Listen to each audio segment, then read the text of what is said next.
मी आपल्या सर्वांच्या वतीनं भैयूजी महाराजांना विनंती करतो की देव, धर्म आणि देश याच्याबद्दलची आपली संकल्पना ही जरा पहिल्यांदा विशद करा, म्हणजे पुढच्या टप्प्याला आपण जाऊया. सर्वप्रथम परमश्रद्धेय, परमादरणीय लोकमतचे संस्थापक आदरणीय बाबूजींना आणि बाबूजींच्या स्मृतीला वंदन करून माझ्या समोर उपस्थित असलेले थोरले धाकटे पितृस्वरूप मातृस्वरूप बांधव भगिनींनो, आदरणीय राजेंद्र अड्डा साहेब, आदरणीय प्रदीप भैया, आदरणीय दूत साहेब, शहराचे महापौर आदरणीय ताईसाहेब, आदरणीय उल्हासदादा साहेब आणि समस्त लोकमत परिवाराला वर्धमान दिवसाच्या निमित्ताने माझी मनपूर्वक शुभेच्छा. देव, मातृदेव भव, पितृदेव भव, आचार्य देव भव, नदी देव भव, वृक्ष देव भव, नक्षत्र देव भव, ग्रंथ देव भव, संत देव भव. माझा परमेश्वर हे सद्गुणांमध्ये आहे, ज्याला मी आपले आचरणमध्ये पाहतो. तर जे सद्गुण आहेत जीवनातले ते म्हणजे भगवंत आहे, देव आहे, आणि त्याचं आचरण म्हणजे धर्म आहे. आणि जेव्हा सद्गुणात्मक आचरण करून मनुष्य आपलं कर्म सार्थक करतो, तर ते कर्म सार्थकता म्हणजे स्वाभिमान म्हटलं जातं, आणि तो म्हणजे देश आहे. तर देश म्हणजे स्वाभिमान, देव म्हणजे संस्कार, आणि देव म्हणजे सद्गुण, आणि धर्म म्हणजे विशुद्ध आचरण आहे. जीवन जगण्याची एक आदर्श आचारसंहिता म्हणजे धर्म म्हटलं जातं. महाराजांनी अतिशय थोडक्यामध्ये, भैयूजी महाराजांनी या तिन्ही शब्दांचा अर्थ आपल्याला विशद केलेला आहे. अतिशय चांगल्या प्रकारे त्यांनी सांगितलेले आचरण. मला एक बरं वाटलं की आम्ही फक्त विचारच मांडत असतो आणि आपण आचरण करता. हा फार मोठा फरक आहे संतांच्या मधला आणि सामान्य माणसांच्या मधला. आचरण फार महत्वाचं आहे. आचरणाशिवाय परिवर्तन होणार नाही. माननीय बाळासाहेब भारदेंनी एक चांगलं सांगितलं होतं, परिवर्तन परिवर्तन इतके शब्द आपण वापरतो, पण परिवर्तन या शब्दामध्ये वर्तन हा शब्द दडलेला आहे, हे आपण विसरून जातो. आणि म्हणून वैयक्तिक सद्वर्तनाशिवाय परिवर्तन होऊ शकत नाही, हा मुद्दा त्यांनी मांडला होता. आणि तो आपण आचरणाच्या रूपानं फार सुंदर या ठिकाणी मांडलेलं आहे की आचरण म्हणजे धर्म. खरं धर्माचं आचरण म्हणजे काय? सद्विचारांचं आचरण, देश हा अभिमान. काय सुंदर, आपण फार चांगली कल्पना या ठिकाणी मांडलेली आहे. आणि समाजाने कसं वागावं हेही आपण या ठिकाणी सांगितलेलं आहे. मी आपल्याला एकच सांगतो की अलीकडे काय झालंय की साधारणपणे समाज म्हणजे समाजाची व्याख्या फार मोठी आहे. सर्व धर्म त्यामध्ये आहेत, सर्व जाती त्यामध्ये आहेत, सर्व भाषा त्यामध्ये आहे, सर्व संस्कृती आहेत, सर्व विभाग आहेत, इतकी व्यापकता त्यामध्ये दडलेली आहे. पण तरी सुद्धा अलीकडच्या काळामध्ये जग हे संपूर्ण जागतिकीकरणाच्या रेट्यामध्ये विज्ञानाच्या युगाकडे वाटचाल करत असताना, आणि विज्ञानाचे इतके महाभयंकर शोध, म्हणजे चंद्रावर माणूस पोहोचला, आता मंगळावर चाललेला आहे, इतकी आपण चर्चा करतो. आणि ही सगळी चर्चा करत असताना आश्चर्य मला या गोष्टीचं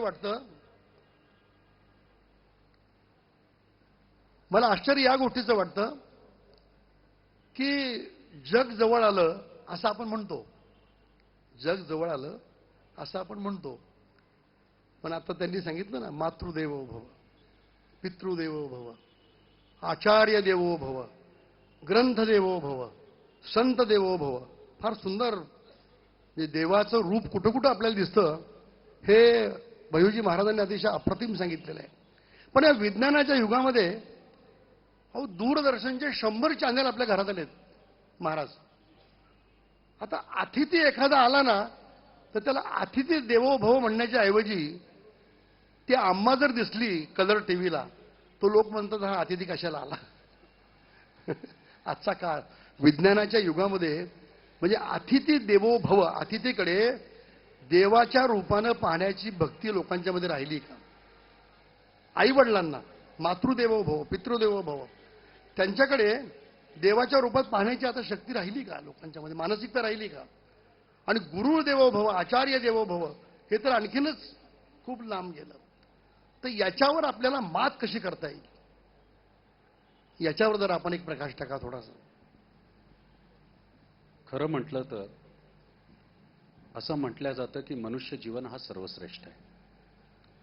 इतर कितीही आपण जन्म घेतले आणि बरेच आपण जे काही जन्म आणि जन्मांतरचे फेरातून जेव्हा आपण मनुष्य धर्म आणि मनुष्य जीवन धारण करतो, तर असं सांगितलं जातं की मनुष्य जन्म हा सर्वश्रेष्ठ आहे. पण इतर जन्माचं तर आपल्याला माहीत नसतं, त्याचा आपल्याला अनुभव पण नाही आहे. पण तसं जर बघितलं तर सगळ्यात जास्त संवेदना, सर्वात जास्त संवेदना, सर्वात जास्त दुःख, कष्ट, प्रेम, सत्य, प्रत्येक गोष्टीचा अनुभव आणि सार्थक कर्म हे मनुष्य जीवनामध्येच आपल्याला अनुभवला येतात. आणि मनुष्य जीवनमध्ये हे अनुभव मध्ये येत असताना एवढे दुःख, एवढा कष्ट, एवढा संघर्ष, अस्तित्वाचा संघर्ष म्हणावं किंवा आपले जीवन जगण्याचा संघर्ष म्हणावं, सर्वायव्हिलिटीचा संघर्ष असेल की आयडेंटिटीचा संघर्ष असेल, हे सगळे संघर्ष सगळ्यात जास्त आपल्याला अनुभवामध्ये जर येत असतील तर ते मनुष्य जन्मामध्ये येतात. मनुष्य जन्मामध्ये जर एवढे संघर्ष आहेत आणि एवढे दुःख आणि कष्ट लपलेले आहेत, तरी मनुष्य जन्म सर्वश्रेष्ठ का? तर असं म्हटलं जातं की मनुष्याला एकदा एक प्रश्न विचारला गेला की एवढे दुःख, एवढे कष्ट, एवढे क्लेश असताना सुद्धा एवढा तणाव या प्रत्येक गोष्टीचं मनुष्याला भोगावं लागतं, एवढा भोग मनुष्याच्या समोर आहे, तरी मनुष्य जन्म सर्वश्रेष्ठ का? तर उत्तर मिळालं की मनुष्याला जीवन जगण्याचं ज्ञान आहे. पण माझं असं म्हणणं आहे की प्रत्येक प्राणात्माला, प्रत्येक जीवात्माला त्याच्या त्याच्या पद्धतीने जीवन जगण्याचं ज्ञान असतं. एक चिमणीला पण माहीत असतं की तिचे पाखराला जर तिने आपल्या चोचेत दाणा ठेवून आणि जर दाणा चारला नाही तर पाखरू जिवंत राहणार नाही. म्हणजे जीवन जगण्याचा ज्ञान प्रत्येक जीव, जंतू, प्राणी, पशु, पक्षी सगळ्यांना आहे. तर त्यासाठी मनुष्य जन्म हा सर्वश्रेष्ठ होऊ शकत नाही. मग दुसरा महत्वाचा जे विषय आहे की मनुष्याला जीवन जगण्यासाठी धर्म मिळालाय. तर आता धर्म म्हणजे आपण कोणाला समजायचं? जाती आधारित व्यवस्थेला पण धर्म मानावं का? जाती सूचक समाज व्यवस्थेला धर्माचा लबादा घालून किंवा एखादा चोला देऊन आणि त्याला धर्म म्हणावं का? प्रत्येक युगातली आपली व्यवस्था असते, प्रत्येक युगातली प्रवृत्ती असते, प्रत्येक युगातली मानसिकता असते. त्या त्या युगातली प्रवृत्ती, मानसिकता आणि परिस्थितीला ओळखून प्रतिकूल विचारातून अनुकूल विचार निर्माण करणं म्हणजे तो विचार त्या युगाचा धर्म म्हटला जातो आणि त्या धर्माला मत म्हणून ओळखल्या जातं. आणि जे त्याला स्वीकारतात, जे त्याला ग्रहण करून त्या युगामध्ये जे त्याला आत्मसात करून त्या युगामध्ये सुधार करतात, ते सांप्रदायिक म्हटलं जातं. असं संप्रदायाचं निर्माण होतं. आणि प्रत्येक युगाला सकारात्मक दृष्टीने आणि विकासाच्या दृष्टीने आणि माणुसकीच्या दृष्टीने रेटण्यासाठी प्रत्येक युगामध्ये मत निर्माण होतात आणि त्या मताच्या प्रवाहामध्ये संप्रदाय निर्माण होत असतात. म्हणून धर्म जर म्हटलं तर एक बैलला पण त्याचा धर्म आहे, एक बैलाला पण आपला स्वतःचा धर्म आहे. त्याच्या खांद्यावर जर जुडी ठेवली, आपण जर खांद्यावर जुडी ठेवली तर त्याला माहित आहे की हे शेत नांगरणं म्हणजे माझं धर्म आहे. गाईला पण तिचं धर्म माहित आहे की आपले वासरू सोबत माणसांचे पण लेकरं बाळांना दूध पाजणं हे माझा ममतेचा भाग आहे. म्हणून म्हणजे ते गाईला पण त्याचा धर्म माहित आहे. तसं म्हटलं तर शेतकऱ्याचा आपला धर्म आहे दिवसभर शेती करणं आणि शेती करून प्रत्येक समाजाला जिवंत ठेवण्यासाठी जेव्हा जेव्हा अन्नाचा अकाल पडतो तर माणूस मरतो आणि संस्काराचा अकाल पडतो तर माणुसकी मरते. ह्याच्यासाठी शेतकरीला पण त्याचा धर्म माहित आहे की की की जर माणसाला माणसातली माणुसकी जिवंत ठेवायची असेल तर त्याला अन्न आणि वस्त्राची गरज आहे आणि अन्न वस्त्र निर्माण करणारी शक्ती ही शेतकरी असते. ते त्याचा धर्म आहे. एका आईला त्याचं धर्म माहीत असतं, तिचं धर्म माहीत असतं की जर तिचं मूल संस्कारवान नाही झालं तर तो मूल कधीही महाविद्वान रावण होऊ शकतो, कंस होऊ शकतो, बाली होऊ शकतो, हिरण्यकश्यप होऊ शकतो. पण जर मुलाला आपण संस्कार दिले तर तो मर्यादाची चौकटीत राहून मर्यादा पुरुषोत्तम राम म्हणून कधीही देवत्वाच्या लक्षणापर्यंत पोहोचू शकतो. तर धर्म जर म्हटलं तर मनुष्य जन्म हा धर्मासाठी सर्वश्रेष्ठ आहे किंवा त्याला त्याचा धर्म माहीत आहे त्यासाठी तो सर्वश्रेष्ठ आहे ते म्हणणं योग्य नसेल. मग मनुष्य जन्म सर्वश्रेष्ठ कशासाठी? तर मनुष्य जन्म सर्वश्रेष्ठ एका गोष्टीसाठी आहे की जर एखाद्या कडपात गाईला जर सांगितलं की तुझं वासरू 3 वर्षानंतर शोधून दे तर ती गाई 3 वर्षानंतर आपल्या वासरूला शोधू शकत नाही. पण 80 वर्षाच्या एका वयस्कर आईला जिचे डोळ्यातून पण दिसत नसेल जर सांगितलं की या गर्दीतून तुझं लेकरू शोधून काढ तर ती शोधून काढू शकतं. माणसांमध्ये आणि इतरांमध्ये एवढंच अंतर आहे. त्यामुळे मनुष्य जन्म हा सर्वश्रेष्ठ आहे. पण आज सध्याच्या परिस्थितीमध्ये जे आपण म्हटलं जे आपण निरूपित केलं की बाजारवादाचा प्रभाव भारतीय समाजावर नव्हे तर वैश्विक पातळीवर एवढा मोठ्या प्रमाणात पडलेला आहे की एका गावामध्ये नदी वाहत होती. नदी वाहता वाहता आटली. गावातले लोक त्या नदीला जिवंत करण्यापेक्षा 10 किलोमीटर लांब सायकलवर 2 बादली ठेवून 10 रुपये एक बादली पाणी घेऊन यायला तयार होते आणि ते करायचे. पण आपल्या गावातली नदी जिवंत करण्यासाठी त्यांना जरा पण भावना नव्हती. काही दिवसानंतर काही सामाजिक संस्थेचे लोक तिथे आले. गावातल्या लोकांना त्यांनी विचारलं, अहो तुमच्या गावात नदी आहे का? सांगणाऱ्यांनी सांगितलं, हो गावात नदी आहे. विचारणाऱ्यांनी हे नाही विचारलं की त्या गावात जी नदी आहे त्याच्यात पाणी आहे का, आणि सांगणाऱ्यांनी पण नाही सांगितलं की पाणी आहे का. आज माणसाच्या जीवनात तशी परिस्थिती आहे. तुमच्या घरामध्ये आई आहे का? हो आहे. वडील आहेत का? आहे. वडील आहेत का? आहेत.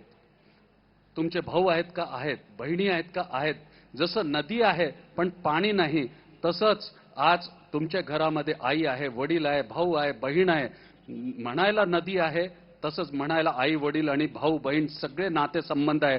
पण जसं नदीत पाणी नाही तसंच ते संबंधामधला माधुर्य आणि गोडवा नाही. नदीतला पाणी जिवंत करायला पाहिजे. जसं नदीतला पाणी पुनर्जीवन केलं तर पशु पक्षीपासून सर्व जीव जंतू आणि सर्व जे जीवात्मा आहे ते सुखावले जातात. तसंच माणसाच्या जीवनाला सुखवण्यासाठी फक्त एकच तत्वाची गरज असते. ते तत्व म्हणजे श्रीकृष्णापासून, श्रीरामापासून, ईसा मसीहपासून, गुरु नानक साहेब पासून, 24 तीर्थंकरांपासून, नवनाथांपासून, श्रीमद भगवत गीतेपासून, कुराण पाक पासून जर म्हटलं तर बायबल, आणि बायबल बरोबर जर म्हटलं तर गुरु ग्रंथ साहेब म्हणून मध्ये पण एकच गोष्टीला विशुद्ध केलेलं आहे. ते माणूस आणि माणसातले संबंध, त्या संबंधातला प्रेम आणि त्या प्रेमाचा गोडवा आणि त्या गोडवातली जी शांती आहे ते शांतीतून आनंद हाच जीवनाचा सत्य आहे. आज मनुष्य शांती बाहेर शोधतोय. अध्यात्म शिबिरामध्ये हजारो रुपये खर्च करायला बघतोय. मानसिक शांतीसाठी वेगळे पैसे खर्च करायला बघतोय. शारीरिक शांतीसाठी वेगळे पैसे खर्च करायला बघतोय. पण हे विसरून जातो की ह्याच शांतीच्या रूपामध्ये आई त्याच्या घरामध्ये आहे, बायकोच्या रूपामध्ये त्याच्या घरात आहे, मुलीच्या रूपामध्ये त्याच्या घरात आहे. फक्त बघण्याची दृष्टी बदललेली आहे. जसं नदीचं पाणी आटलं तर लांबून आपण पाणी आणायला बघतो पण नदीला जिवंत करायला बघत नाही. तसंच आपल्या समाजामध्ये सगळं काही असताना सुद्धा आपण मात्र भौतिकवादाचा आणि देववादाचा असंतुलन निर्माण झाल्यामुळे आज भौतिकवादाकडे आपला पडला जास्त वाढला आहे आणि देववादाकडे कमी झाल्यामुळे आज आपल्या मनामध्ये कुठेतरी विकास भरमसाठ केलं. तांग्याच्या जागेला आपण टॅक्सी कार आणलेत. बिजलीचे आपले जे विजेचे तार असायचे ते जे वाऱ्यात लोंबकळत असायचे त्याच्यामध्ये आपले पतंग अडकायचे ते आज कुठे जमिनी खाली गेलेले आहेत. आज जिथं रसवंती ग्रह असायचे त्याच्या जागेला जर आपण बघितलं तर आज पेप्सी कॉर्नर आहे. जिथे आपले शिंपी आपले कुर्ते पैजामे किंवा आपले पॅन्ट शर्ट लहानपणी आपल्याला शिवायचे. एक छोटंसं उदाहरण आपल्याला मी इथे देतो की जेव्हा आपण लहान होतो तर लहान असताना दसरा यायच्या अगोदर आणि दिवाळी यायच्या अगोदर आपले कपडे घेतले जायचे आणि 15 दिवस अगोदर ते कपडे शिवायला टाकले जायचे. आणि व्हायचं काय की त्याची इतकी आपल्याला उत्सुकता असायची की आपण दररोज त्या टेलरकडे जाऊन आणि विचारायचं की आमचे कपडे कुठपर्यंत आले, किती शिवलं. मित्रांना घेऊन जायचं आणि दाखवायचं, हे बघ हे शर्ट माझं आहे, हे पॅन्ट माझं आहे. मित्र आपल्याला दाखवायचं की हे शर्ट पॅन्ट माझं आहे. आज तशी परिस्थिती नाही ना. आज दसऱ्याच्या दिवशीच आपल्याला जावं लागतं आणि सरळ जाऊन कुठल्याही ब्रँडेड कंपनीचे कपडे आपण घेतो आणि परत घालून येतो. त्याच्यामध्ये तेवढं सुख नाही आहे. आज जीवनाचा संघर्ष करण्याचं सुख संपलंय, शिक्षण प्राप्तीचं संघर्ष संपलंय, संस्कार प्राप्तीचा संघर्ष संपलेला आहे, धर्म प्राप्तीचा संघर्ष संपलेला आहे. एवढंच नव्हे तर आज बाजारात अशा दुकानं पण उघडलेले आहेत की देव दाखवण्याचा पण संघर्ष संपलेला आहे. म्हणून अशा या परिस्थितीमध्ये दैनंदिन जीवनमध्ये दिवसभर कष्ट करणारा मनुष्य जेव्हा संध्याकाळी आपल्या घरी यायचं तर आपल्या मंडळीच्या हाताचं जे गोड जेवण आहे ते जेव्हा चाखायचं तर त्या भाकरीमध्ये जे त्याला सुख मिळायचं, आज ते सुख आपण मॅकडॉनल्ड आणि कुठेतरी डॉमिनोज मध्ये बघतोय. म्हणून ते सुख आपल्याला भेटत नाही. मॉडर्न व्हायला पाहिजे, आधुनिकतेला आपल्याला कास धरायला पाहिजे, पण एवढं लक्षात ठेवायला पाहिजे की आपली मूळ प्रवृत्ती नाही सोडायला पाहिजे. सृष्टीने आपली मूळ प्रवृत्ती सोडली तर भूकंप येतो. त्याचप्रमाणे माणसाच्या जीवनामध्ये पण हालचाली वेगळे वळणावर जातात. म्हणून माझं असं म्हणणं आहे की माणसाने फारशे मोठ्या फिलॉसॉफीवर नाही जायला पाहिजे, मोठ्या मोठ्या गोष्टींकडे लक्ष नाही घालायला पाहिजे. कलियुग आहे, कलियुगामध्ये म्हणजे एकटक आपल्याला ऐकण्याची सवय नसते, एकाग्रता भंग होते. सार गर्भित आणि संक्षिप्त ज्ञान देणं गरजेचं आहे आणि तो ज्ञान म्हणजे फक्त एकच आहे. तो ज्ञानाचा सार म्हणजे माणसातलं माणुसकी जर जीवन ठेवायची असेल आणि माणसातलं जर खरोखरच अस्तित्व निर्माण करायचं असेल, समाजातली खरी सुख आणि शांती पाहिजे असेल, विश्व शांतीची कल्पना करत असताना राष्ट्रधर्माचं पालन करायचं असेल आणि देवत्वापर्यंत जर पोचायचं असेल तर देवत्वामध्ये मनुष्यामध्ये एवढी ताकद आहे की देव स्वतः मनुष्याला गुरु मानतो. हे श्रीकृष्णांनी संदीपनीला गुरु मानून आपल्याला सिद्ध केलेलं आहे. श्रीरामानी वशिष्ठला गुरु मानून सिद्ध केलेलं आहे. म्हणजे मनुष्यामध्ये जे सद्गुण आहे ते सद्गुणात्मक जी वृत्ती आहे तोच त्याला देवत्वापर्यंत पोहोचवते. मात्र आज परिस्थिती अशी झालेली आहे की आपण बाह्य आवरणांनी समाजाला प्रभावित करायला बघतो, लोकांना प्रभावित करायला बघतो. बाह्य आवरणांनी, बाह्य विचारांनी, कृत्रिम विचारांनी, कृत्रिम जीवनाच्या माध्यमातून, कृत्रिम जीवन पद्धतीच्या माध्यमातून समाजाला किंवा एखाद्या व्यक्तीला प्रभावित करायला बघतो. मूळ आपण हे विचार करायला पाहिजे की बॅरिस्टर मोहनदास करमचंद गांधी डर्बनच्या प्लॅटफॉर्मवर जेव्हा अपमान सहन करतात तर ते अपमान स्वाभिमानाचा संकल्प म्हणजे स्वातंत्र्याच्या रूपात येतं आणि बॅरिस्टरचे सूट चाललं जातं आणि एक धोतर राहतं. कोणाला राष्ट्राचे करोडो लोकांना प्रभावित करण्यासाठी एक धोतर आणि एक काठी पुष्कळ असते. मात्र त्याच्या काठीमध्ये आणि त्या धोतरात आणि त्या विचारांमध्ये आपले सद्गुणाची संकल्पना असायला पाहिजे आणि तो सद्गुण देव म्हणून लोकांनी आत्मसात करायला पाहिजे. म्हणून आज जी खरी गरज आहे, एक छोटंसं उदाहरण देऊन माझे दोन भाष्य संपवतो की एकदा एक संत प्रवचन देत होते. प्रवचन देता देता गर्दीतून एक भक्त उभा राहिला आणि त्यांनी एक प्रश्न विचारला. म्हणे, गुरुदेव माझा एक प्रश्न आहे, पण आज बाजारवादाला एवढा मोठा प्रभाव आहे की आज धर्मक्षेत्रामध्ये व्यवस्था एवढी बदलली आहे की एक शिष्याची ओळख त्याच्यामुळे होते की तो कुठल्या गुरूंचा शिष्य आहे. एक गुरुची ओळख त्याच्यामुळे होते की त्याच्याकडे कोण कोण लोक येतात. आज आम्ही एकीकडे समाजाला सांगतो भयमुक्त व्हा आणि आम्ही स्वतः सिक्युरिटीमध्ये फिरतो. आम्ही समाजाला सांगायचं की मोहमायापासून लांब जात त्याग करा आणि आम्ही स्वतः आमचे व्यासपीठ 50 लाख रुपयाचे करतो. जर आम्हीच मोहमायापासून लांब नाही तर समाजाला मोहमायापासून कुठं आम्ही लाभ देणार. पण परिस्थिती खूप बदललेली आहे. आज परिस्थिती अशी झाली की मग ते भक्त उभं राहिला. भक्त उभं राहून प्रश्न विचारायला लागला की गुरुजी माझा एक प्रश्न आहे. लोकांना ते गुरुचा अपमान वाटला. कारण आज गुरु शिष्याचं नातं म्हणजे फार सोपं आहे. शिष्य जर प्रश्न आहे तर गुरु त्याचा उत्तर आहे. शिष्य जर प्रश्न नरेंद्र आहे तर त्याचा उत्तर म्हणजे विवेकानंद आहे. प्रश्न जर नरेंद्र आहे तर त्याचं उत्तर म्हणजे विवेकानंद आहे. जर प्रश्नच निर्माण होणार नाही तर उत्तर कसं भेटणार? गुरु शिष्यचे प्रश्न उत्तर म्हणजे हे आत्मज्ञानाची सर्वोपरी अभिव्यक्ती आहे. जे आपण आत्मज्ञान म्हणतो, म्हणजे जेव्हा दोन ज्ञान, एक जिज्ञासा आणि तर्क जेव्हा सिद्धांत सोबत एकत्र येतात तर त्याला विज्ञान म्हणतात. म्हणून गुरु आणि शिष्य एकत्र आले तर हा संपूर्ण विज्ञान म्हटला जातो. कारण शिष्य जे आहे तो प्रश्न आहे, जिज्ञासा आहे, तर्क आहे, आणि त्या जिज्ञासा आणि तर्कचा सिद्धांत म्हणजे गुरु आहे. म्हणून त्याला विज्ञान म्हटलं जातं. कारण त्याच्यामध्ये समयसूचकता आहे, त्याच्यामध्ये प्रबंधन आहे, त्याच्यामध्ये निर्णय क्षमता आहे, आणि निर्णय बरोबर त्याच्यामध्ये नवीन विचाराचा आविष्कार सुद्धा आहे. नवीन विचाराचा आविष्कार सुद्धा आहे. म्हणून जेव्हा शिष्य प्रश्न विचारायला उभा राहतो तर काही लोक त्याला ओढून खाली बसवायचा प्रयत्न करतात. गुरुजी सहज असतात, गुरुजी त्याला उठायला सांगतात आणि म्हणतात की तुझा प्रश्न काय. शिष्य फार प्रेमाने प्रश्न विचारतो, गुरुदेव माझा एकच प्रश्न आहे की जेव्हा महाविद्वान रावणला अहंकार निर्माण होतो, महाविद्वान रावणला अहंकार निर्माण होतो, अहंकाराची वृत्ती निर्माण होते, तर त्या अहंकाराला मोडण्यासाठी मर्यादाची चौकटीत राहून पुरुषांमध्ये सर्वश्रेष्ठ आचरण करणारं एखादा मित्र कसा असायला पाहिजे ते केवटला विचारलं तर श्रीरामासारखं असायला पाहिजे. एखादा मुलगा कसा असायला पाहिजे तर ते राजा दशरथला विचारलं तर ते श्रीरामासारखं असायला पाहिजे. माँ कौशल्यापासून केकईला विचारलं की पुत्र कसा असायला पाहिजे तर श्रीरामासारखा असायला पाहिजे.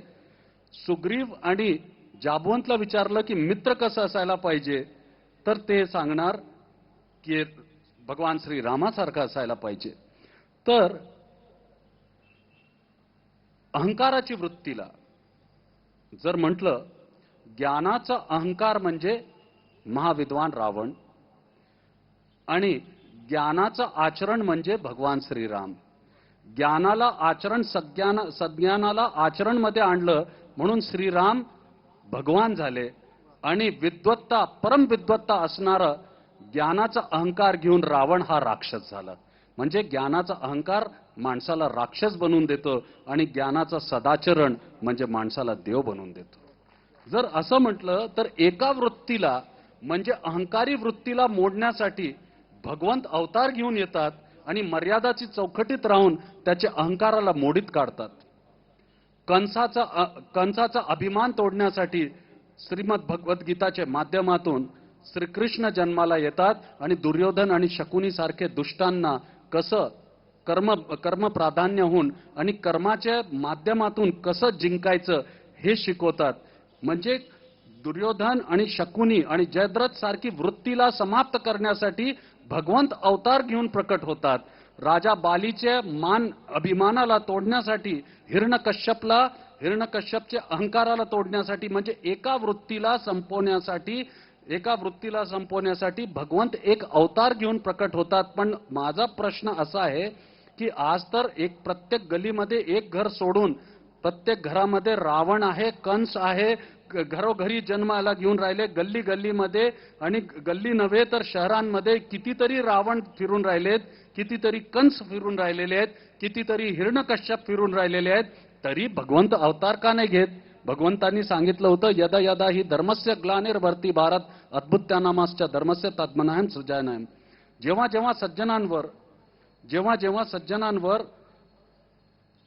जेव्हा सज्जनांवर अत्याचार वाढेल तेव्हा तेव्हा मी अवतार घेऊन प्रकट होणार. संत विचारात पडतात आणि म्हणतात की तुझे प्रश्नाचं उत्तर मी उद्या देईन. रात्री आपल्या कुटीमध्ये ते असे बसलेले असतात विचारमध्ये, आणि विचारात बसलेले असताना तेवढ्यात भगवंत प्रकट होतात. आणि भगवंत प्रकट झाल्यानंतर भगवंत म्हणतात, बोला काय बोलायचंय? तर ते म्हणतात, भगवंत माझ्या शिष्याने एक प्रश्न विचारलाय हो. तो प्रश्न असा आहे की आज प्रत्येक गल्ली, कॉलनी, मोहल्ल्यामध्ये एवढे कंस, शकुनी, एवढे रावण, हिरण्यकश्यप, बाली हे सगळे पैदा होऊन राहिलेत, तरी तुम्ही अवतार का नाही घेत? भगवान म्हणतात, आता मी अवतार घेऊ शकत नाही. संत म्हणतात, अहो भगवान, आपलं म्हणणं खोटं होईल. आपण तर म्हटलेत की सज्जनांच्या संरक्षणासाठी प्रत्येक युगामध्ये मी अवतार घेणार. भगवान म्हणतात, हो बरोबर आहे, अवतार एका वृत्तीला संपवण्यासाठी असतं, पण एवढ्या सगळ्या जर नकारात्मक वृत्ती एकाच वेळी जन्माला आले तर अवतार काही करू शकत नाही. मग तुम्ही काय करणार भगवंत? आता अवताराने काम चालणार नाही. आता एवढ्या सगळ्या वृत्तीला संपवायचं असेल तर संस्काराने काम चालणार. तर मनुष्य जन्मामध्ये या टेलिव्हिजनचं आणि या पद्धतीच्या ज्या नकारात्मक ज्या भूमिका आहे किंवा अशी जी वृत्ती आहे त्याला संपवण्यासाठी आई हे संस्काराचं रूप आहे, वडील हा संघर्षाचं रूप आहे आणि त्यांच्या घर जन्माला येणारं लेकरू हे पुरुषार्थाचं रूप आहे. तर आईनी आपले संस्कार द्यावे, वडिलांनी संघर्ष शिकवावं आणि पुरुषार्थ म्हणून आपले घरामध्ये तरुणांनी जन्म घ्यावं. ही जर एवढी 3 विचारधारा आपण स्वीकारली तर आपल्या भारतीय समाजाची वैचारिक बैठक पुन्हा सुधरेल आणि बाजारवादाच्या पासून आपण परत लांब पडू. फार विस्ताराने महाराजांनी या ठिकाणी सांगितलं, यदा यदा हि धर्मस्य ग्लानिर्भवति भारत अभ्युत्थानव धर्मस्य तदा आत्मानं सृजाम्यहम् परित्राणाय साधूनां विनाशाय च दुष्कृतां धर्म संस्थापनार्थाय संभवामी युगे युगे. हा मतितार्थ महाराजांनी आता सांगितला. आणि हे सर्व सांगत असताना शेवटी आत्मज्ञान, आत्मशुद्धी आणि आत्मबल हे निर्माण झाल्याशिवाय समाज बदलू शकत नाही, माणूस बदलू शकत नाही. आणि म्हणून त्यांनी अनेक वेळा उल्लेख केला की एवढ्या सगळ्या या गोष्टींच्या मध्ये बाकीचं जे मुख्य मूळ रूप आहे संस्काराचं ते आपण हरवून बसलेलो आहोत. आणि म्हणून सुख शांती ही शोधण्याकरता भौतिक गोष्टींच्या आपण नादी लागलो, चंगळवादाकडे आपण नादी लागलेलो आहोत. आणि ते म्हणजे सुख असं आपण दुर्दैवाने समजतोय. आणि म्हणून माणसाचं माणूस पण हरवलंय. आपण फार छान सांगितलं. आणि म्हणून बहिणाबाई चौधरी ज्या म्हणतात ते बरोबरच आहे. अरे माणसा माणसा कधी होशील तू माणूस, असं बहिणाबाईंनी म्हटलेलं आहे. राष्ट्रसंत तुकडोजी महाराज म्हणतात, माणूस द्या माझा माणूस द्या, ही भीक मागता प्रभू दिसला. तुकडोजी महाराजांचं भजन आहे. आणि मला या ठिकाणी सांगितलं पाहिजे, भैयूजी महाराजांचं उर्दू, हिंदी, मराठी, इंग्रजी सर्वच फार उत्तम आहे. आणि उर्दू शेर शायरीचंही त्यांना खूप मोठं ज्ञान आहे, भांडार आहे. मला माहीत असल्यामुळं मला फिराक गोरखपुरीचा एक शेर या ठिकाणी महाराज मी आठवला की काय म्हणतात फिराक गोरखपुरी, की आपण चंद्रावर पोहोचलो. काय विज्ञानाच्या युगात जग इतक्या जवळ आलं म्हटले, चंद्रावर पोहोचलो, मंगळावर पोहोचलो. म्हणून ते फिराक म्हणतात, सब कुछ किया इस तरक्की के जमाने में हमने, सब कुछ किया इस तरक्की के जमाने में हमने, लेकिन क्या गजब है कि आदमी इंसान नहीं होता. क्या गजब है की आदमी इंसान नाही होता. तर आदमीने इंसान व्हावं, माणूस व्हावं याकरता भैयूजी महाराजांनी इतक्या विस्ताराने इतकं विविध उदाहरणं देऊन सांगितलं. आणि त्याचबरोबर कलियुगामध्ये काय काय तेही सांगितलं. आणि हजारो वर्षांचं हे स्थित्यंतर होत असताना काही गोष्टी या कालसापेक्ष आहेत आणि काही गोष्टी या कालबाह्य आहेत. आणि म्हणून काळाबरोबर बदलत जाणं. स्वामी विवेकानंद हे जेव्हा शिकागोला गेले तेव्हा त्यांनी धर्म हा परिवर्तनीय याचा अर्थ आमूलाग्र बदल नाही. त्या त्या काळानुसार त्यामध्ये स्थित्यंतर होतील, नवीन गोष्टी आपल्याला आकलन करावे लागतील, नवीन गोष्टी समावेश करावा लागेल. परंतु मूळ संस्काराचा जो धागा आहे त्याला कुठेही धक्का न लावता हे आपण अत्यंत विस्ताराने महाराज या ठिकाणी मांडलेले आहेत. मला जाता जाता आपल्याला आता कितीतरी गोष्टी सांगितल्या. हो, नदीमध्ये पाणी आहे पण ते पाणी संपलेलं आहे. घरामध्ये आई आहे, काय सुंदर, इतक्या साध्या याला म्हणतात लोकभाषा. लोकभाषेमध्ये लोकांचं प्रबोधन करणं हे इतकं अवघड गोष्ट आहे, पण तुम्ही ती अत्यंत साध्या आणि सोप्या गोष्टी सांगितलेल्या आहेत. तर त्या नदीमध्ये आटलेलं पाणी निर्माण करण्याच्या ऐवजी आपण दुसरीकडनं पाणी आणतो. तसं ते म्हणाले की आईचा संस्कार घरामध्ये, वडिलांचा संघर्ष घरामध्ये, दोघांचं प्रेम आहे, भाऊ आहे, वहिनी आहेत, बहिणी आहेत, पण हे सगळं आपण विसरून हे आटून गेलंय असा एक भाव सगळ्या मानवी मनाच्या मनात निर्माण झालेला आहे. आणि तो माणसातलं माणूस पण जागृत करण्याचं काम तुम्ही या ठिकाणी करताय. आणि आमच्या संत मंडळीने तर काय खरंच म्हणजे संत शिरोमणी ज्ञानेश्वर महाराजांनी 700 वर्षापूर्वी ज्ञानेश्वरी अमृतानुभव किती गोष्टी आपल्यापुढे दिलेल्या आहेत. आणि त्यांनी वनस्पती, पर्यावरण, पृथ्वी, मी आपल्याला एकच सांगतो, गॅलिलिओनी पृथ्वी गोल आहे, वर्तुळाकार आहे, चेंडूसारखी, ती स्वतःभोवती फिरते सूर्यमंडळ हे स्थिर आहे हा शोध लावला. त्याच्या अगोदर 8 वर्ष ज्ञानेश्वरी महाराजांनी लिहिलेली आहे. ज्ञानेश्वरांनी हा सिद्धांत आपल्या तत्वज्ञानामध्ये 8 वर्ष अगोदर, गॅलिलिओच्या 8 वर्ष अगोदर सांगून ठेवलेला आहे. पण आपण आपल्या भारतामध्ये असलेलं, आपल्या गावामध्ये असलेलं, आपल्या महाराष्ट्रामध्ये असलेलं आपण शोधत नाही आणि आपण दुसऱ्याला सांगतो की तो फार मोठा आहे. पण त्यांच्या अगोदर ज्ञानेश्वर माऊलींनी सांगितलेलं आहे. तर पाण्याच्या बाबतीत तर आता पाणी अडवा, पाणी जिरवा, समाजाला आम्ही किती घोषणा देतो, सरकार इतक्या गोष्टी सांगतं.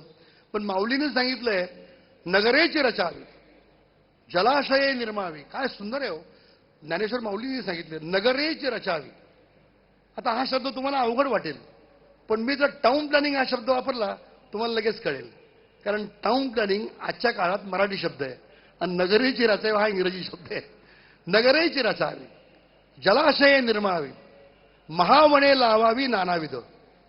700 वर्षापूर्वी ज्ञानेश्वरांनी काय काय सांगितलं की जलाशय निर्माण करा, चांगली उत्तम नगररचना करा आणि अनेक झाडांच्या रूपानं वन निर्माण करा. आज आपण 700 वर्षानंतर पर्यावरणावर चर्चा करतोय, अनेक गोष्टींच्यावर चर्चा करतोय. पण आपल्या भारतातल्या आध्यात्मिक संस्कृतीमध्ये या संत मंडळींनी सर्व काही सांगून ठेवलेलं आहे. आणि म्हणून माणसातलं माणूसपण जे हरवलेलं आहे ते शोधण्याचं काम आपण या ठिकाणी अत्यंत विस्ताराने महाराज सांगितलेलं आहे. आपण राष्ट्रपिता महात्मा गांधींचं उदाहरण दिलं. दरबानच्या रेल्वे स्टेशनला आफ्रिकेत घडलेली गोष्ट सांगितली. त्यांनी आपला आधुनिक पोशाख टाकून दिला आणि अंगाला गुडघ्यापर्यंत पुरे एवढा पंचा घातला. आणि असा माणूस जेव्हा या पृथ्वीतलावरून नाहीसा झाला तेव्हा जगावर ॲटम बॉम्ब ज्याच्या माध्यमातून टाकला गेला, ज्यांनी शोध लावला, त्या आईन्स्टाईनला विचारलं की महात्मा गांधी गेले आपल्याला काय वाटतं. तेव्हा ते असं म्हणाले की असा हा हडकुळा माणूस, कमी कपडे घालणारा माणूस, हातामध्ये काठी घेऊन चालणारा माणूस या पृथ्वीतलावर होऊन गेला याच्यावर भविष्यातल्या पिढ्या विश्वास ठेवणार नाहीत. असं गांधींच्याबद्दल त्यांनी उद्गार काढले आईन्स्टाईननी. आणि म्हणून बाळासाहेब भारदे नेहमी म्हणायचे की आत्मबल असेल तर एक सामर्थ्य आहे. आपलं आपण जे सांगितलं आत्मबल आणि आत्मज्ञान आणि आत्मशुद्धी, फार चांगला मुद्दा सांगितला. 42 साली गांधींनी 2च शब्द वापरले. कुठले? क्विट इंडिया, चले जाओ, चालते व्हा. 2च शब्द आहेत. सगळा देश पेटून उठला. 40 लाख लोक तुरुंगात गेले. रेकॉर्ड ब्रेक आहे आतापर्यंत. तुरुंगात ठेवायला जागा नाही म्हणून शाळांच्या मध्ये ठेवले आणि नंतर अटक करणंच सोडून दिलं. तेव्हा भारताची लोकसंख्या ही फक्त 38 कोटी होती. म्हणजे जवळजवळ 1% अधिक लोक जेलमध्ये होते. तेव्हा बाळासाहेब भारदे म्हणायचे असा अशक्त माणूस क्रांती मैदानावर सांगतो चले जाओ आणि 2 शब्द ऐकून 40 लाख लोक तुरुंगात गेले. आपण रस्त्यावरच्या भुंकणाऱ्या कुत्र्याला हाड म्हटलं तर कुत्रं देखील जात नाही म्हणाले. त्याचं कारण काय? कोण सांगतं याला महत्व आहे? कोण सांगतं? गांधींच्या व्यक्तिमत्वामध्ये विभूत आणि संतत्व आणि आत्मबल, आत्मशक्ती इतकी मोठी आहे की त्यांच्या 2 शब्दांनी 40 लाख लोक तुरुंगात गेले आणि ब्रिटिश आपल्या गावाकडे जायला निघाले. आपण मात्र भुंकणाऱ्या कुत्र्याला हाड म्हणतो तरी कुत्रं हलत नाही. हा गांधींच्या मधला म्हणजे संतांच्या मधला आणि सामान्य माणसातला मोठा फरक आहे. तोही आपण या ठिकाणी सांगितला. मला आता फक्त एकच विचारायचं आहे की या सगळ्या आपण भौतिकवाद, चंगळवाद याच्या नादी माणूस लागलेला आहे. हा अत्यंत चांगला मुद्दा या ठिकाणी आपण सांगितलेला आहे. पण या सगळ्या बदलत्या काळाबरोबर या गरजा, नवीन नवीन शोध या उपयोगिता घेऊन येत आहेत. पण उपयोगितेबरोबर असंख्य अडचणी, असंख्य प्रश्न उभे राहून घेऊन येत आहेत. तरी माणूस त्याच्या नादी लागलेला आहे. तरी माणूस त्याच्या आहारी चाललेला आहे. आणि चंगळवाद म्हणजेच त्याला आनंद वाटतो. किंवा करमणूक या शब्दाचा अर्थ मनोरंजन, करमणूक या शब्दाचा अर्थ बाळासाहेब भारदेंनी करमणूक या शब्दाचा अर्थ इतका उत्तम सांगितला होता. म्हणजे उच्चपदस्थ अधिकारी असतात आणि आधुनिक क्लब आहेत. मग करमणूक म्हणजे काय? तर दिवसभर काम केल्यानंतर तिथे जाणं, पत्ते खेळणं आणि आधुनिक चंगळवादामध्ये दारू पिणं म्हणजे करमणूक. बाळासाहेब भारदे म्हणाले त्यांना करमणूक या शब्दाचा अर्थच कळाला नाही म्हणाले. ते म्हणले हसणे म्हणजे हसवणूक, फसणे फसवणूक, पिळणे पिळवणूक आणि कर्म करमणूक, करमणूक असा शब्दाचा अर्थ झालाय. काय सुंदर बाळासाहेब भारदेंनी शब्द सांगितलेला आहे. हसवणूक, पिळवणूक, फसवणूक, तसं कर्मणूक. पण या प्रत्येक शब्दामध्ये एक अर्थ दडलेला आहे.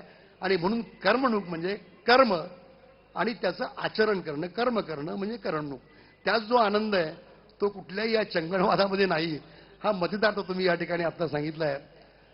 खरोखरच अत्यंत विस्ताराने आपण या ठिकाणी मुद्दा मांडलेला आहे.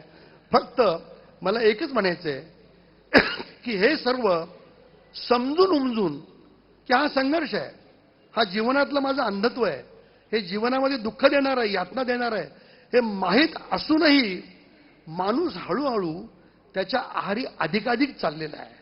आणि म्हणून समाज आणि देश या वाटेवर न जाता आपण सांगितलेला जो सुखाचा, शांतीचा, आत्मबलाचा, आत्मभक्तीचा, आत्मज्ञानाचा, आत्मकेंद्रित होण्यापेक्षा आत्मशक्ती जागृत करण्याचा जो मार्ग आहे त्याचं जरा आपण विवेचन करावं. महाराज, महत्वाचा विषय असा आहे याच्यामध्ये, आज जे सगळ्यात मोठं विरोधाभास आहे तो विरोधाभास आहे देववाद आणि भौतिकवादमध्ये. हे एकमेकांमध्ये विरोधाभास निर्माण करू चुकलेले आहेत. मूलतः देववाद आणि भौतिकवाद हे एक दुसऱ्याचे पूरक होते, एकमेकांचे पूरक होते. पण आज परिस्थिती तशी नाही आहे. भौतिकवाद एका कडेने चाललेला आहे, देववाद आपल्या पद्धतीने चाललेला आहे. देववाद हा भौतिकवादवर प्रभावी ज्या युगामध्ये होतो तो युग म्हणजे सतयुग म्हटला जातो, आणि भौतिकवाद ज्या युगामध्ये देववादावर प्रभावी होतो तो युग कलियुग म्हटला जातो. आणि म्हणून आपल्याला म्हणावं लागतं की देव पाऊस पाडत नाही, घरची कणगी भरत नाही, कर्ज कधी सरत नाही, खरंच कलियुग आलंय. अपेक्षा, जीवनातले अपेक्षा, आज दोन प्रकारचे जीवन जगण्यात येत आहे. पहिला जे जीवन आहे ते फक्त आपली सर्व्हायव्हिलिटीसाठी आहे, म्हणजे आपले पोटा पाण्यासाठी. का जगतोय, कशासाठी जगतोय, कोणासाठी जगतोय हे माहित नाही, फक्त जगतोय. आणि दुसरं जे जीवन आहे ते अस्तित्वासाठी आहे. त्याचं मूळ कारण असं आहे की देववाद आणि भौतिकवादचं मी फक्त दोन वाक्यांमध्ये परिभाषित करणार. वो शरीर क्या जो अस्तित्व न जाने म्हणजे भौतिकवाद, वो शरीर क्या जो अस्तित्व न जाने, वो आत्मा क्या जो विरक्ती न जाने म्हणजे देववाद. चंदनचं लाकूड असतो, चंदनचं लाकूड आहे, लाकूड दिसताना साधा दिसतो, पण जसं आपण त्याला घासत जातो त्याचा इकडे त्याचं जे अस्तित्व आहे म्हणजे भौतिक स्वरूप आहे ते नष्ट होत जातो, म्हणजे त्याचं शरीर संपत जातो. तसंच माणसाला वाटतं की वेळ चाललेला आहे, पण आपण हे विसरून जातो की ते वेळेसोबत आपलं आयुष्य पण चाललेलं आहे, वेळेसोबत आपलं आयुष्य पण चाललेलं आहे.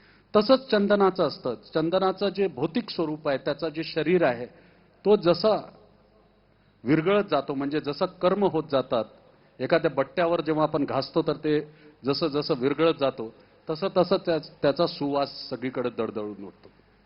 आणि शेवटी जेव्हा त्याचं पूर्ण अस्तित्व म्हणजे भौतिक स्वरूप विलीन होऊन जातं, म्हणजे ते लाकूड पूर्ण जे आहे,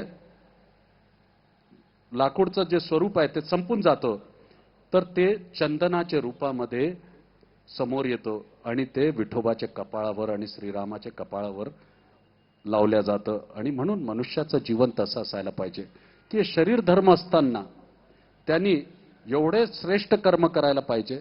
सगळे म्हणतात जीवन जगायला पाहिजे, जीवन असायला पाहिजे. जीवन कशाला म्हणतात? मनुष्याचा जन्म स्वतःसाठी, स्वतःला शोधण्यासाठी, जीवनला सार्थक करण्यासाठी. मला एकदा एकाने प्रश्न विचारला, जीवन जर तुम्ही 4 शब्दामध्ये वर्णन केलं तर? मी म्हटलं फार सोपं आहे. भारतीय संस्कृतीमध्ये जे सांख्य सिद्धांत आहे त्याची रचनाच यासाठी केली गेली आहे की सांख्य सिद्धांताला विचारांशी जोडून आपण आपलं स्वरूप कसं निर्माण करायचं, आपलं स्वरूप कसं निर्माण करायचं. सकाळ, दुपार, संध्याकाळ आणि रात्री, सकाळ, दुपार, संध्याकाळ आणि रात्री. अथर्ववेद, यजुर्वेद, सामवेद आणि ऋग्वेद. बाल्याश्रम, गृहस्थाश्रम, वानप्रस्थ आणि संन्यास. जीवन आहे काय? 4 शब्दांमध्ये तर आहे. गृहस्थाश्रम, बाल्याश्रम, गृहस्थाश्रम, वानप्रस्थ आणि संन्यास. मग हे 4 शब्दांमध्ये 4 शब्दांचं खरं अर्थ 4 शब्दांमध्ये जर समजायचं असेल तर बाल्याश्रम म्हणजे काय? आत्मज्ञान, सज्ञान, आपल्या आईकडून आपण घेणारे संस्कार, वडिलांकडून जे शिकवण आपण घेतो, गुरूंकडून आपण जे शिकवण प्राप्त करतो, सद्गुरूंकडून जे आपण ज्ञान प्राप्त करतो, हे सर्व ज्ञानाला प्राप्त करण्याची जी अवस्था आहे त्याला बाल्याश्रम म्हणतात. मग ज्ञान प्राप्त झालं आपल्याला, तर ज्ञानाची अभिव्यक्ती कशी करणार? शेवटी तुम्ही काही लिहिता, तुम्ही बोलता, तुम्ही वाचता, तुम्ही सांगता किंवा त्याला आचरणमध्ये आणता, ते सर्वच तर धर्म आहे आणि त्या धर्माला आपण कर्म म्हणतो. म्हणून इथे जे आपण धर्म विषय मांडलं, गृहस्थ आश्रम सर्वश्रेष्ठ का म्हटलं जातं? त्याचं कारण असं आहे की कुठल्याही राष्ट्राला जिवंत ठेवण्यासाठी समाज लागतो. समाजासाठी तुम्हाला परिवार पाहिजे, परिवारासाठी तुम्हाला माणसं पाहिजे, माणसासाठी माणुसकी पाहिजे, माणुसकीसाठी भावना पाहिजे आणि भावनासाठी सद्गुण पाहिजे. हा सद्गुण म्हणजे परमेश्वर झाला आणि जे भावना आहे तो अध्यात्म झालं. आणि ह्या सद्गुण आणि भावातून निर्माण होणारा जे कर्म आहे, ज्याला आपण आचरण म्हणतो, तो धर्म झाला. असं हे सोपं आहे, जीवन खूप सोपं आहे. तर गृहस्थ आश्रमची अभिव्यक्ती म्हणजे काय? गृहस्थ आश्रम म्हणजे मुलं जन्माला येणं, म्हणजे प्रकृतीचे नियमाला तुम्ही जे आहे कर्म सिद्ध करताय, आपल्या आईवडिलांची सेवा करताय. गृहस्थ जीवन पाळत असताना तुमचं अस्तित्व निर्माण करण्याची प्रक्रिया हे गृहस्थ आश्रम मध्ये होते. म्हणून जर गृहस्थ आश्रमला एक शब्दामध्ये वर्णन करायचं असलं तर बाल्य आश्रम म्हणजे ज्ञान आणि त्या ज्ञानाचं आचरण म्हणजे कर्म. कर्म म्हणजे गृहस्थ आश्रम. मग ते राष्ट्रासाठी असेल, समाजासाठी असेल, परिवारासाठी असेल, स्वतःसाठी असेल, जे कर्म तुम्ही करता ते कर्माचा खराखुरा रूप म्हणजे गृहस्थ आश्रम. आणि त्या गृहस्थ आश्रमचा कर्म, तर कर्माचं फळ भेटतो असं म्हणतात. मग ते फळ कसं भेटतो आपल्याला? चांगलं आणि वाईट, सुख आणि दुःखामध्ये, सुख आणि दुःखाच्या रूपामध्ये कर्माचं जे फळ आहे ते आपल्याला फळ असंच नाही भेटणार. आता कर्माचं जे फळ आहे ते कसं मिळतो? दुःखामध्ये सुख निर्माण करण्याची प्रक्रिया. विचार करा की 4 भावंड सामाजिक तिरस्कारला सहन करत असताना एखाद्या लहान मुलांवर सगळ्यात मोठं दुःखाचा डोंगर काय कोसळणार की आपल्या आई वडिलांना जिवंत समाधी घेताना त्यांना पाहावं लागतं. आणि सामाजिक तिरस्कारला सहन करत असताना आपले भावंडाच्या पाठीवर भाकरी एका बहिणीला थापावं लागतं. त्या दुःखामध्ये सुख शोधण्याचा मूळ कारण प्रकाशाची वेगाची गणना करून अमृतानुभव रूपी पसायदानाच्या माध्यमातून विश्वशांतीचा संदेश देणारा संत ज्ञानेश्वर माऊली हा दुःखामध्ये सुख शोधणारी प्रक्रिया. तर जर आपण म्हटलं तर गृहस्थ आश्रम म्हणजे काय? तर कर्म. आणि त्या कर्माचं फळ म्हणजे काय? तर कर्माचा फळ आपल्याला एकच रूपामध्ये मिळतो. ते फळ म्हणजे तुम्ही त्याला सुख म्हणा, त्याला दुःख म्हणा, त्याला पाप म्हणा, त्याला पुण्य म्हणा, त्याला आचार म्हणा, विचार म्हणा, काही म्हणा, ते फळ म्हणजे अनुभव असतो. तो अनुभव म्हणजे वानप्रस्थ. आज घरामध्ये जर मोठे आपले जर ज्येष्ठ जिवंत असले, काका, आजोबा, तर आज लग्न सोयरीकी जोडवताना आपण सगळ्यात जास्त सल्ला कोणाचा घेतो? व्यापार व्यवसायामध्ये सल्ला कोणाचा घेतो? कुठलंही कार्य करताना आपण सल्ला कोणाचा घेतो? सामाजिक काम करत असताना आज वानप्रस्थमध्ये असणारे व्यक्तित्वांची संख्या जास्त का असते? त्याचं कारण असं की ग्रस्त जीवनातलं जे कर्म त्यांनी केलेलं असतं, ते कर्मातून त्यांनी जे सुख आणि दुःख मिळवलेलं असतं, जे चांगलं आणि वाईट अनुभव मिळवलेलं असतं, ते अनुभव समाजाला देण्यासाठी, ते अनुभव परिवाराला देण्यासाठी, येणारी पिढीला देण्यासाठी, वर्तमान पिढीला देण्यासाठी आणि राष्ट्राच्या सेवेसाठी जे अनुभव वापरण्यात येतं, ते अनुभवी अवस्था म्हणजे वानप्रस्थ म्हटलं जातं. आणि एकदा अनुभव दिल्यानंतर काय मिळतं? अनुभव दिल्यानंतर आपल्याला एक संतुष्टी मिळते. ते संतुष्टीचा खरा अर्थ म्हणजे काय? ते संतुष्टीचा खरा अर्थ म्हणजे आनंद. आणि तो आनंद म्हणजे संन्यास. माणसाचा जन्म ह्याच आनंदापासून झालेला आहे आणि शेवटी अंतोगत त्याला परमानंदमध्येच समाहित व्हायचं आहे. म्हणून जर म्हटलं तर देववाद आणि भौतिकवादचं निर्माण कसं झालं होतं की देववादाचं निर्माण म्हणून झालं होतं की माणूस आपली मूळ संवेदना विसरू नाही आणि मूळ संवेदना न विसरता आपले सद्गुणांच्या माध्यमातून आपले सद्गुणांचं जे रूप आहे, आपण म्हणतो ना संस्कार संस्कार, लोक म्हणतात की गौतम बुद्धाला, तथागत गौतम बुद्धांना बोधिवृक्षाच्या खाली आत्मज्ञान प्राप्त झालं. तसं आपण नेहमी म्हणतो संस्कार पाळायला पाहिजे, संस्कार जोपासायला पाहिजे, पण संस्कार आपल्याला समजत नाही. जर एका शब्दामध्ये संस्कार समजायचं असेल तर सद्गुणांची जी अभिव्यक्ती आहे ती म्हणजे संस्कार. संस्कारची उत्पत्ती ही सद्गुणांपासून झालेली आहे. तर माझं म्हणण्याचा अर्थ असा आहे की सद्गुण निर्माण करणारी जी शक्ती आहे ती देववाद आहे. आणि ह्या देववादाच्या माध्यमातून आपण आपल्याला आनंदित ठेवणं, शांती मिळवणं आणि ज्ञान प्राप्त करणं आणि आत्मा आणि बुद्धीचा सुरेख समन्वय साधण्यासाठी सद्गुण हा सर्वश्रेष्ठ आधार आहे. म्हणजे मन, बुद्धी आणि शरीरला एकाग्रचित करण्याची सर्वश्रेष्ठ शक्ती जर कुठली आहे तर ती सद्गुण आहे. म्हणजे माझी आई लहानपणीपासून मला म्हणायची, एक संताच्या दर्शनासाठी आम्ही गेलो, फार लांब रांग लागलेली होती. मी म्हटलं ह्यांचे दर्शन कशाला घ्यायचे, खूप वेळ लागणार. आई म्हटले केवड्याचं कणीस असते ना, दिसायला चांगलाच असतो, चिखलात उगतो, हात लावणं अवघड आहे, पण त्याचा एक गुण म्हणजे त्याचा सुवास त्याच्या 99 अवगुणाला लपून घेतो. प्रत्येक माणसामध्ये एक गुण असा असतो की ते त्याला केवड्यासारखा सुवासित करू शकतो, पण माणसातलं ते गुण त्यांनी ओळखायला पाहिजे. तर त्याच्यासाठी देवत्व आहे, त्याच्यासाठी देववाद आहे.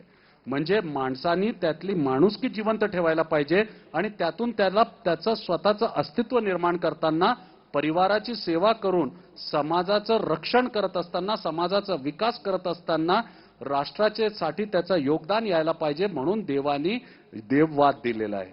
पण पूर्ण देववादी होऊन आपण आपला विकास विसरू नाही आणि सृष्टीच्या चक्राचे बाहेर पडल्या जाऊ नये म्हणून आपल्याला भौतिकवाद दिलेला आहे. म्हणजे आपल्याला जी जिज्ञासा दिली, आपल्याला जे डोळे दिले किंवा आपल्याला जे कान दिले श्रवण करायला, बोलायला जिव्हा दिली, हे कशासाठी दिले? की नेमकं आपल्याला रंग दिसायला पाहिजे. रंग दिसलं तर कशासाठी दिसलं? ही जी जिज्ञासा आणि त्या जिज्ञासातून विकास साधण्याचं जे उपक्रम आहे तो म्हणजे भौतिकवाद आहे. म्हणजे पूर्ण भौतिकवादी होऊन मात्र आपण मशिनीसारखं संवेदनविहीन होऊ नये म्हणून देववाद दिलं.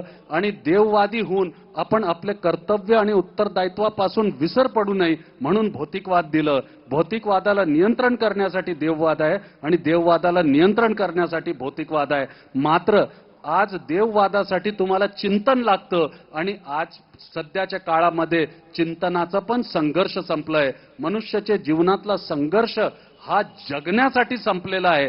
मात्र सुख मिळवण्यासाठी म्हणजे संपत्ती मिळवण्यासाठी हे संघर्ष चालू आहे आणि ती संपत्ती म्हणजे भौतिक संपत्तीचं रूप आहे. कारण मनुष्याला वाटतं की जेवढी माझ्याकडे संपत्ती राहणार तेवढा माझं नाव मोठं राहणार, तेवढा माझं अस्तित्व राहणार. वाम मार्गातून पैसे मिळवल्यानंतर सुद्धा मनुष्य धर्माच्या नावाने पैसे खर्च करतो आणि आपल्याला म्हणावं लागतं की धर्म विकत घेता येऊ लागला, माणूस धर्म पायदळी राहिला, विप्रवेद मंत्र म्हणत राहिला, अंतच सेवा करत राहिला. खरंच कलियुग आलाय. ज्या धर्माचं निर्माण सज्जनाच्या संरक्षणासाठी झालं होतं, सज्जनांना सहयोग करण्यासाठी झालं होतं, सज्जनांच्या स्वाभिमानाला रक्षण करण्यासाठी झालं होतं, समाजामध्ये वाम मार्गातून आणि चुकीच्या मार्गातून जेवढे पैसे मिळवणारे व्यक्ती आहेत आज आपला नाव स्वच्छ करण्यासाठी धर्मातल्या या विधीला धर्मातले लोकांना खरीदून घेतात. आणि जे धर्म सज्जनांच्या संरक्षणासाठी निर्माण झालेला होता तो धर्म आज सज्जनांपासून लांब चालला गेलाय. ह्याच्यापेक्षा कलियुगाची मोठी व्याख्या काय करावी? म्हणून मला एवढंच म्हणायचंय की धर्म हा जातीसूचक नसायला पाहिजे. धर्म हा जातीसूचक समाज व्यवस्थेचे बाहेर पडला पाहिजे आणि त्याच्याबरोबर राष्ट्र जोडलं जायला पाहिजे. आणि राष्ट्रधर्म जर जोडलं तर निश्चितपणे भ्रष्टाचार संपेल. कारण आपल्या देशामध्ये सेवा ही मजबुरी आहे, संकल्प नाही. म्हणून भ्रष्टाचाराला तडा देता येत नाही. ज्या ज्या राष्ट्रामध्ये सेवा ही संकल्प बनते त्या त्या राष्ट्रधर्माला सेवा निर्माण करते आणि ज्या ज्या देशामध्ये सेवा ही मजबुरी बनते पोट भरण्याचं साधन बनते, तर त्या देशामध्ये मानसिक भ्रष्टाचार, आत्मिक भ्रष्टाचार, चारित्रिक भ्रष्टाचार, पैशाचा भ्रष्टाचार कोणी थांबवू शकत नाही. भ्रष्टाचार संपवायचं असेल तर निश्चितपणे सेवा क्षेत्राला स्वाभिमानाची राष्ट्रधर्माची जोड देणं गरजेचं आहे. बंधूंनो, राष्ट्र आणि धर्म आणि माणुसकीबद्दल किंवा देवाबद्दल आपण सशंकित का होतो हे छोटंसं एक उदाहरण देऊन मी संपवतो. आपल्या घरातला एखादा जवळचा व्यक्ती, आपला नातेवाईक किंवा आपल्या घरातला कोणी जवळचा आपला अगदी अतिशय जवळचा व्यक्ती जेव्हा प्राण सोडतो, प्राण निघून जातात, त्याची आत्मा त्याच्यातून मुक्त होते, मात्र निर्जीव शरीर पडलेलं असतं. पण त्या परिस्थितीमध्ये आपण सगळं देहभान विसरून जातो की आपण किती कोण आहोत, आपली परिस्थिती काय आहे, आपण किती मोठे माणसं आहोत, किती लहान माणूस आहोत समाजामध्ये. आपण त्या शरीरावर पूर्ण आपली भावना ओसारून टाकतो आणि एवढा एकाग्रचित होऊन जातो की आपला सर्व दुःख आणि करुणा त्या निर्जीव पडलेल्या शरीरासाठी बाहेर निघून येते, दिसून येते आणि ते करुणा आणि ते वेदना आणि ते दुःख आपल्याला सगळ्यांना दाखवता येतं आणि सगळे त्याला बघतात. मात्र एवढा भावना आपल्याला राष्ट्र आणि देवाबद्दल येत नाही, म्हणून आपल्याला ते तत्व अस्तित्वात असताना सुद्धा अनुभवाला येत नाही. म्हणून जर ह्याला अनुभव करायचा असेल तर माझं मत फार स्पष्टपणे आहे की सुरेख पद्धतीने देववाद आणि भौतिकवादाचा समन्वय साधणं गरजेचं झालेलं आहे. सेवा आणि धर्म या दोन शब्दांची या अलीकडच्या काळामध्ये गल्लत होती, त्याचं विश्लेषण महाराजांनी फार अप्रतिम केलेलं आहे. आणि हे सांगत असताना आनंद आणि सदानंद मानवी जीवनामध्ये हा मुद्दा त्यांनी सांगितला. आणि त्याचं सार जे एकूण त्यांनी सांगितलं, ते सार जर मला वाटतं तुकोबांच्या भाषेत सांगायचं असेल तर मन करारे प्रसन्न सर्व सिद्धीचे कारण. मन प्रसन्न असलं पाहिजे.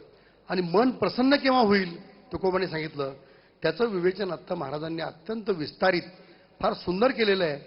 ते सांगत असताना भौतिकवाद आणि देववाद यातला त्यांनी फरक सांगितला. फार महत्त्वाचा मुद्दा आहे. बाळासाहेब भारदे नेहमी असं म्हणायचे की बुद्धी ही भावनेची गुलाम आहे. बुद्धी ही भावनेची गुलाम आहे. बुद्धी ही ज्ञानी आहे, पण तरी कधी अनेक वेळा भावना श्रेष्ठ होते. आणि म्हणून देववाद हा भावनेच्या निमित्ताने निर्माण होतो. भौतिकवाद हा अत्यंत महत्त्वाचा मुद्दा त्यांनी मांडला.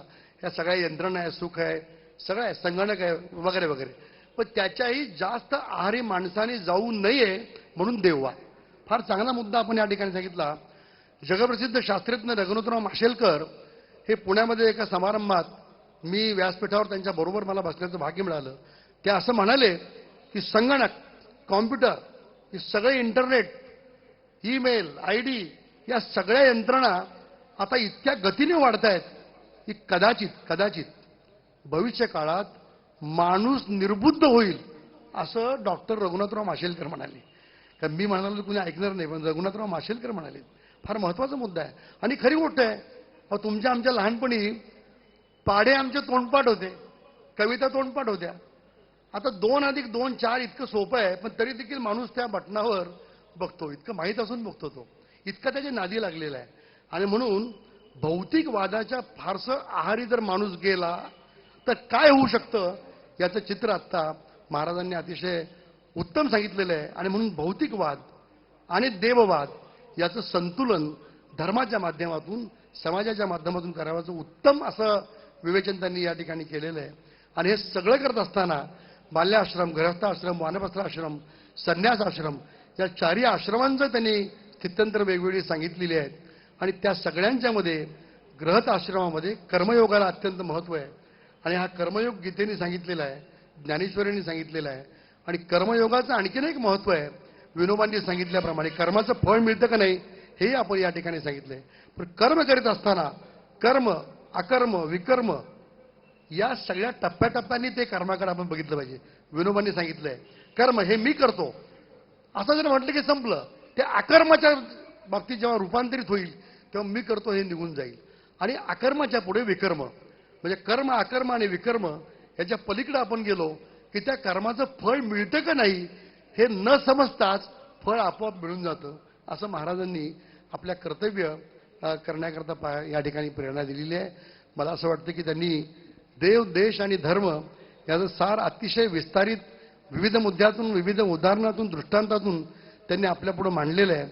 फक्त सार रूपाने सांगायचं झालं तर त्यांनी एक सांगितलेलं आहे की धर्म हा परिवर्तनीय आहे. परिवर्तन म्हणजे कालसापेक्ष अनेक गोष्टी आहेत, कालबाह्य अनेक गोष्टी आहेत, त्याबरोबर आपण बदलत बदलत त्याचं रूप गेलं पाहिजे, पण मूळ संस्कार, मूळ स्रोत तो कायम ठेवला पाहिजे, ही त्यांनी या ठिकाणी भावना सांगितली.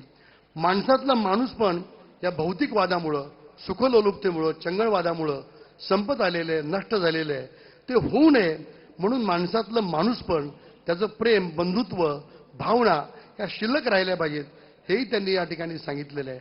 आणि हे सर्व करत असताना माझ्याबरोबर आत्मकेंद्रित न होता, व्यक्तिकेंद्रित न होता, माझा समाज आहे आणि तो समाज धर्माच्या पलीकडे, जातीच्या पलीकडे, भाषेच्या पलीकडे आहे, त्या सर्व समाजाचं समुच्चय असं कल्याण साधणारं कर्म प्रत्येकाने आपापल्या परीने करावं, असं सार त्यांनी या ठिकाणी सांगितलेलं आहे. मला असं वाटतं की आणखीन काही जर सार रूपाने 2 मिनिटामध्ये या तिन्ही गोष्टींच्यावर सार रूपानं काय संदेश जर या ठिकाणच्या सगळ्या या श्रोतृवर्गाला द्यायचा असेल तर 2च मिनिटामध्ये देव, देश आणि धर्म याच्या माध्यमातून समाज नेमका कुठं असला पाहिजे, समाजाने काय करावं, हे सार रूपानं तुम्ही 2 मिनिटात संदेश द्या, म्हणजे आपण या ठिकाणी समारोप करू.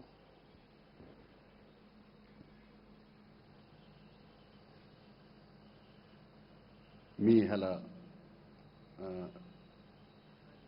एक काव्य रूपामध्ये सांगतो. माझी स्वतःची लिहिलेली आहे. कैसा युग आया है, कैसा युग आया है, हर कोई भगवान हो गया है.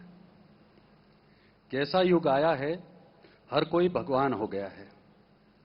जो विचार पुराने हो गए थे, जो विचार पुराने हो गए थे, नए होकर सामने आने लगे हैं. जो विचार पुराने हो गए थे, नए होकर सामने आने लगे हैं. ना बदला जमाना, ना बदला इंसान, ना बदला जमाना, ना बदला इंसान, धर्म के नाम पर इंसान हैवान क्यों हो गया है. जाते थे जिस तीरथ पे शांति पाने के लिए, जाते थे जिस तीरथ पे शांति पाने के लिए, आज वो बाजार में क्यों बदल गए. क्यों मिलता है तू सदा कबीर की झोपड़ी में, क्यों ना मिलता है तू बड़े मठ में. फिर भी आज का इंसान समझने को तैयार नहीं. अरे बहुत बेचा है हमने तुझे अलग अलग नामों से, फिर भी तू हमारा लोभ तोड़ने को तैयार नहीं. अब तो तरस गई गरीब भक्तों की व्याकुल आंखें तेरा दरस पाने को. अब तो तरस गई गरीब भक्तों की व्याकुल आंखें तेरा दरस पाने को. अब तो आजा जमाने में बुद्ध या कृष्ण बनकर किसी फसाने को. आज का इंसान देव बनने की होड़ में इंसान बनने को तैयार नहीं. आज का इंसान देव बनने की होड़ में इंसान बनने को तैयार नहीं. आप बनकर इंसान किसी झोपड़ी में इस संस्कृति को तुकाराम और कबीर के सिवाय पर्याय नहीं. तुकाराम और कबीर के सिवाय पर्याय नहीं. जय हिंद. जय. वा, महाराजांनी अतिशय सुंदर सांगितलं.